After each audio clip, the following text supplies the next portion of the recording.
Well, let's find out if it flew more than it fell. Doesn't quite work in past tense as well, does it? Southwark Playhouse is great for new musicals. Right now in the West End, Benjamin Button is opening, and that's a musical that started its life at Southwark Playhouse. Throughout its history, we've seen shows like Ride be worked on there, Fiver, and now we have Fly More Than You Fall, a new musical starring Keala Settle, which tries to explore the themes of grief surrounding a young person. This is quite a heavy topic to deal with in the musical theatre genre, but we've seen some wilder ideas done successfully, so does Fly More Than You Fall manage to live up to its concept? Well, let's find out. But if you haven't seen my face before, hi, I'm Ellie, I talk about theatre. I am the most chaotic theatre person on the internet. I do reviews, I do discussions, I do versus brackets and tier lists, and if any of that sounds interesting to you, please consider hitting like and subscribe. It really helps me and helps start the channel. But let's dive into Fly More Than You Fall. This title is so long, I'm going to just call it Fly More for the rest of this video. I already speak too fast for my own good. A long title does not help me. You've seen me and how I weirdly pronounce Charlie and the Chocolate Factory. If I say it any faster than that, we're going to be losing syllables, okay? The thing about Fly More Than You Fall is that the musical has a really great idea. It has a lot of really great ideas and really interesting themes to explore.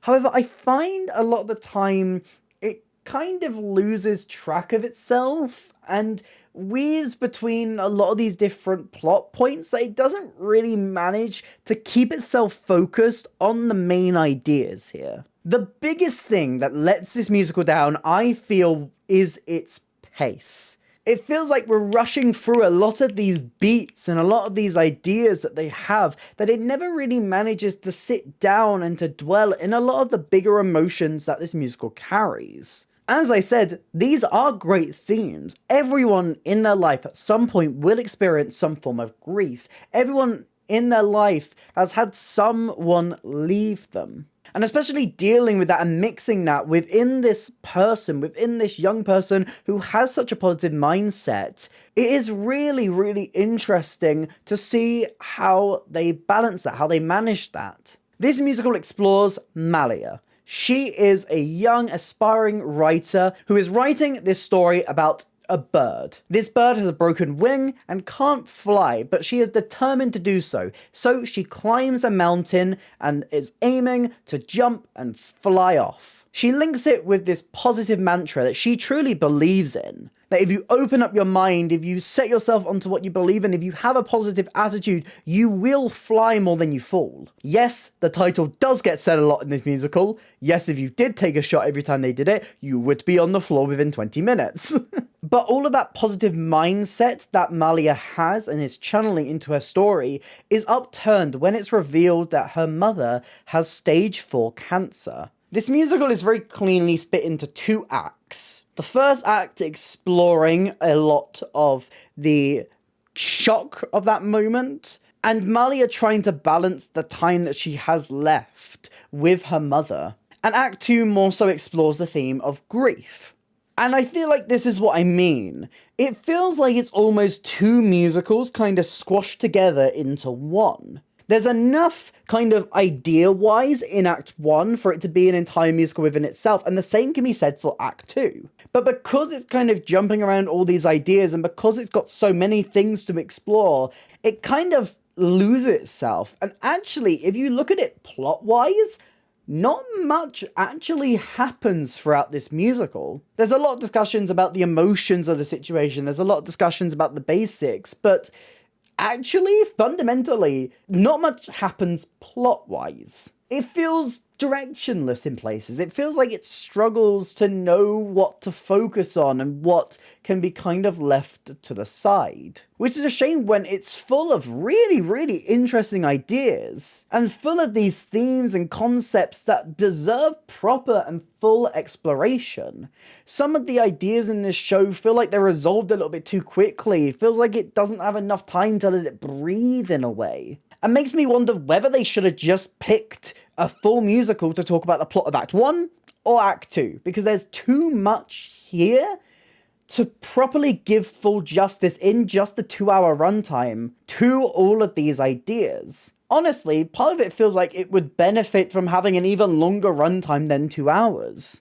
But in the genre of musical theatre and the traditional structure of a musical, there's not really the space to be able to do that or explore it with as much justice as it probably should be explored with. Because generally, when you look at it from the outside, I think this story of this girl who has such a positive view on the world, having that challenged is really interesting to watch. We all face these kind of hurdles in our lives where something doesn't quite work out, something goes wrong, and it's how we jump over that, it's how we move on that kind of makes us. And I don't think this musical quite explores Malia jumping over that hurdle as much as it could do. There's hints of it in Act 2, but on the whole musical is kind of summed up a little bit too quickly to have that full hero's journey for her, ironically in a musical that refers to the hero's journey so much. There's a lot of ideas of Malia trying to jump in a little bit too quickly, trying to be okay, or thinking that she's healed from this so soon, but she hasn't, and she needs the time to dwell in this, to mourn, to reflect, and to process all of these massive changes in her life that have come so soon. And it feels like the musical touches on these, and those are the moments where I think it worked best, where the musical clicked the most for me. And honestly, some of the funniest moments and the great bits of comic relief come from how her story changes through her not quite managing to reflect on what's happening to her, but still trying to process that through the story that she's writing. I just don't think it has the time to give a lot of these moments that are very heavy topics enough weight and enough time to be explored. A great example of this is an argument that happens towards the end of the show between Malia and her father. Two people struggling with grief in their own way, and those worldviews kind of coming in conflict with one another. But this scene kind of feels a little bit false. It doesn't build in the way that it should do. Almost feels like it goes for the jugular a little bit too quickly and doesn't feel earned because of that. This needs to be spread out a little bit more. We need more time to see them fight with one another. We need to see it actually rise, because it kind of goes from 1 to 100 a little bit too quickly, and the drama doesn't really get to be enjoyed because of that. What I think I will say to this musical's credit that it does get right is the characters. I did feel very invested within Malia herself. As I said, I'm very interested in her worldview. I'm very interested in seeing that challenge, and those are the musical's strengths. While I wasn't sold with every single moment of the bird story in this show, I do think it provided great moments to reflect and to contrast and to parallel where Malia is and where her family is with this grief and this sudden change. And I did feel very close and very engaged with the story of Malia, her dad, her mum, her friends, which I think does prove that there is something within this. There is an idea within this show that could work if it just adjusted its focus and went towards the things that were working rather than trying to explore everything. On the whole, I think the book has its moments. Obviously, I've spoken a lot about the themes, but also in a comedic sense as well. There's a lot of moments that really clicked to me. There's a lot of really quippy one-liners and like deadpan delivery within that script that really, really did work and managed to make me burst out laughing in certain moments. But on the other side of that, there were also moments where they were committing to a stylization or a joke, and it just weighed down the show. I think the strongest example of this is there's a lot of texting through the show. And there's many different ways you can show this on stage. And the way that this play decided to do it was to have these read out. But they included emojis. And every time an emoji was sent in a text, they would say heart emoji, smiling emoji, thumbs up emoji. Some of these moments worked. For instance, when the dad is texting and he's sending random emojis and he thinks he's great at it. It's like a good one-off gag the first time it happened. But this also happens in moments where they're dealing with really heavy themes. And it kind of ruins the tone of the moments. Like, they're speaking about, like, Malia's mother and all of these really harsh things that go, I really hope you're feeling okay, heart emoji, heart emoji. And it's like, you completely, like, neglected your tone here. It just felt so out of place in moments and happened so often to a point where it was starting to aggravate me as an audience member, working against a lot of the tone that they're going for in a lot of these scenes. And when I say they do it a lot, they do it so much that I came out of this musical, turned to my friend and literally went, I never want to see an emoji again. So yeah, while I feel like this story has its moments and has a lot of great ideas, its pace and what it decides to focus on is really holding it back. Now let's speak about the music of the show. What I will say is that I did feel like in places the score kind of blended together a little bit, but I do think it had its highlights. The opening number, Fly More Than You Fall, is a great introduction to the entire show. We have Malia really showing you her mantra, her positive outview on life. And it's actually a really sweet melody. And ends with this really lovely kind of riff-off between her and her mum, played by Keala Settle. Both very, very talented vocalists, kind of like playfully going back and forth for each other, creating this harmony between this family. I will say this song gets reprised a lot. There is the first reprise, the second reprise, the finale reprise. This song does come back quite a bit, but still, when I'm reflecting more on the title number, I feel like it was very effective and a great way to introduce you to the show. There's a really lovely song called Summer to Remember. Malia's mother reflecting on all the things that they can do and what they can do with their time, despite the fact that they've been given this horrific news, trying to reflect Malia's attitude, trying to have a positive spin on it, essentially softening the blow. I think a lot of these songs show you the connection between this family, this really tight-knit three, and it's that style of song that I felt stuck with me the most. And another song I want to highlight is this duet that happens towards the end of Act 1, which juxtaposes the relationship between the mum and the dad, between the relationship of the two birds that Malia is writing about. This new character that she has introduced as she's been dealing with all of this stuff and using this duet, becoming a quartet, I guess, to show how Malia's story is reflecting real life and her experiences and what she's going through. It has a real American folksy sound to it, which really does work in a lot of places. But I feel like a lot of the songs kind of fall into the same style. It's a lot of ballads, it's a lot of similar themes and motifs that makes some of them struggle to stand out against the others. And on the whole, I think a lot of the music and the themes and the melodies are a lot stronger than some of the lyrics. These being a little bit stronger at the comedy side of things, but not feeling as poignant. Then there's the set design, which I enjoyed for the most part. Now, if you saw Unfortunate at the same venue, the set really reminded me of that show. For a split second or two, I legitimately thought they took the front part of the set for Unfortunate and just covered it with paper. But on reflection, I don't think they've actually done that. If they did do that, shout out, that's crafty. But I feel like there's enough differences between the two sets where I'm like, they haven't done that. It's fine. The set is absolutely covered head to toe paper. We have this main structure, two staircases running up to a platform, two giant wings stretching out, and a little area up the top, which later becomes the top of the mountain for the two birds in the story. It is plastered from top to bottom, covered completely with this paper. This pastel-coloured paper reflecting all of the notebook pages that Malia uses. I will say it's a little bit much, and I think I would have preferred if the paper was just used on certain bits of the set. For instance, if the rest of it was more block-coloured and the paper is stretched out across the wingspan, because I think that's the place where it's most effective.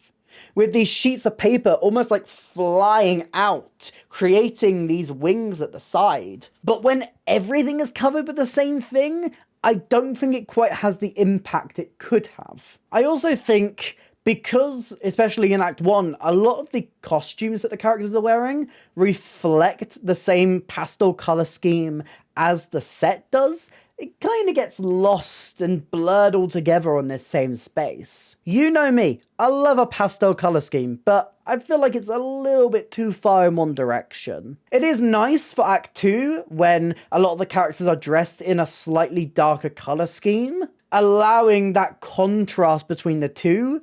But for the most part, a lot of these characters are just wearing full-on pastel colours throughout the entire length of the show. So that contrast doesn't really get to show until that single moment. Now, while I'm a little bit more mixed on this show and a lot of the themes that it's trying to portray, what I'm not mixed about is this cast, because top to bottom, this cast is phenomenal. And I think they do a lot to really take on board a lot of the really important themes of this show and portray them for the audience. Robin Rose Lee has a really difficult challenge as Malia, because she is constantly filled with this over-the-top positivity, which could, if not portrayed correctly, become a little bit irritating. I think Rose Lee gives it a really authentic edge that makes this character click, wonderfully exploring Malia's struggles and her attempts to run away from the harsher things happening in her life, giving weight to these moments of teenage angst and the places where she becomes too overwhelmed to deal with this. A really three-dimensional portrayal of this character.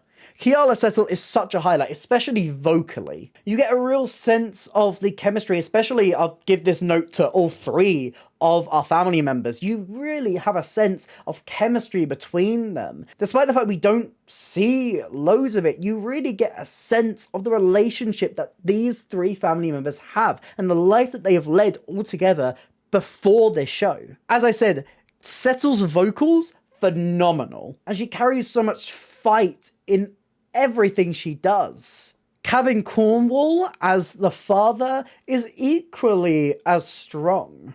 I love the contrast that he has between the other members of the family as well. He's a little bit more down to earth. But through it all, you get a real sense of him just trying to do the best. Juggling all of these things that he knows he needs to do as a father, while also balancing that with his own grief and his own loss that he's experiencing.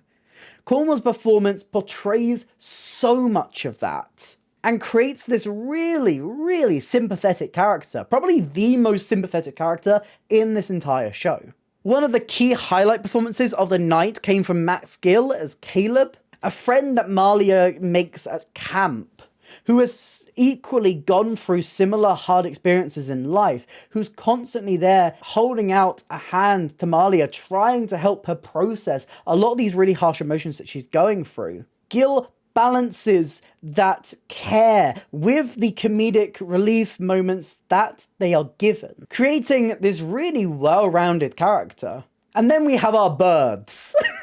Our lovely birds, played by the wonderful Madison Bullamont and Edward Chittix. Willow and Flynn respectively. The birds often reflect where Malia is within her life, and sometimes Malia switches from relating more to Willow and relating more to Flynn. I quite like certain moments of staging in this show where we see the birds stick around for a little bit longer, highlighting a key emotion that Malia is feeling. I think having this additional aspect and this additional character to reflect on Malia's worldview and her emotional state is a tall task, but both Bullamont and Chittix live up to that. The pair bounce off each other wonderfully, and allow these characters who could feel a little bit like an afterthought to have a lot of purpose for the show. Fly More Than You Fall has its ideas and has its moments. There's a lot within there that I really wanted to click more with than I did. As I said, grief is such an important emotion, something that everyone is going to go through and process in their own personal way. And with a theme that is so big, it is understandable that the creators on the show wanted to explore it in as much detail as they could. But by trying to do everything, I feel like these creatives struggled to pick the key moments to focus on. I feel they have found themselves in an important step of the creation journey of a musical. with a little bit more retooling and a clearer focus on the key themes they want to explore, I feel like this musical could eventually fly more than it falls. But what do you think? Have you seen this musical? Did you like it? What are your thoughts? Let me know all of them in the comments down below. If you did enjoy this video, please consider hitting like and subscribe. It really helps me and helps out the channel. Here's some links to some other videos on screen right now and a link to my Instagram if you would like to drop me a follow over there. I also have other social links and a merch store in the description down below.